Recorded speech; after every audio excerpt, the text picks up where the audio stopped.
प्याज है, इनको खाने को क्यों मना किया जाता है? लोग कहते हैं इनमें बदबू आती है, ये होता है वो होता है। एक बदबू ही कारण नहीं है, दूसरा कारण ये होता है कि इनमें मादकता बहुत होती है। समझ आ रहा है?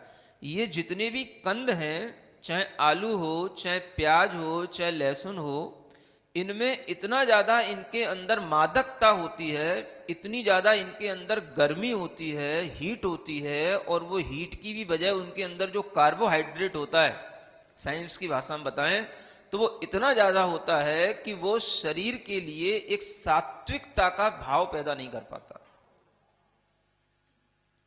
समझ में आ रहा है ना? 3 तरीके के भोजन होते हैं, एक सात्विक होता है, एक राजसिक होता है, और एक तामसिक होता है।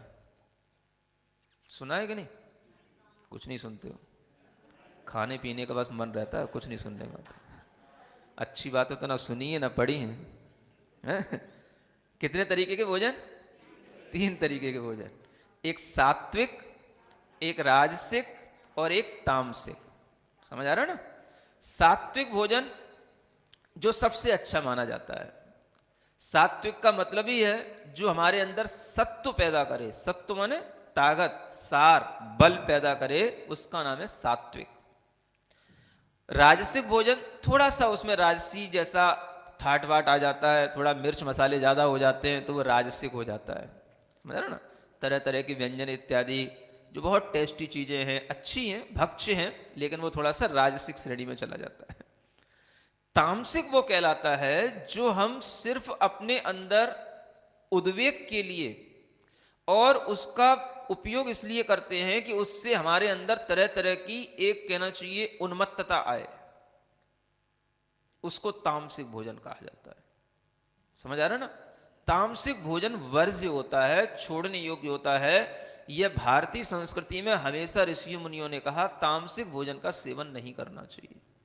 सात्विक को तो सामान्य से सब लोग करें, और राजसिक जो बड़े बड़े राजाओं के यहाँ जिस तरीके के व्यंजन होते हैं वो कभी कभी राजसिक ठाट बाट वाले जो आप कभी अपने ब्याह शादियों में जिनका उपयोग करते हैं वो थोड़ा राजसिक भोजन हो जाते हैं, वो भी चल जाता है जब कभी के लिए, है ना?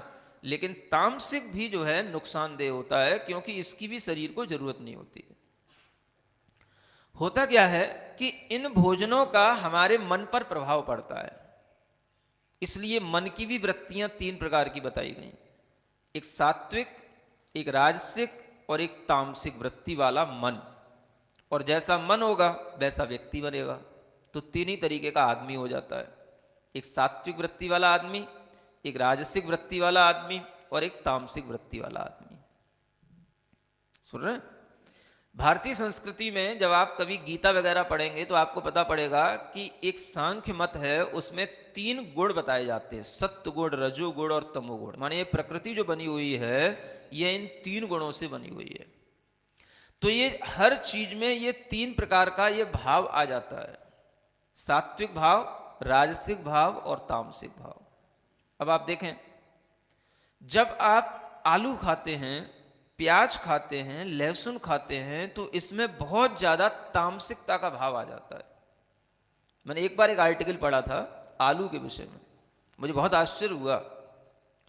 मतलब कि वैज्ञानिकों ने इस बात के लिए सिद्ध किया कि आलू के अंदर इतना कार्बोहाइड्रेट होता है, इतनी हीट होती है आलू के अंदर, कि उस हीट को हमें डिसॉल्व करने के लिए कम से कम अगर हमने 1 किलो आलू खाया है तो हमें 3 किलो दूध पीना पड़ता है, तब जाकर के वो आलू हमारे लिए कार्बोहाइड्रेट की उस गर्मी को पचा पाता है।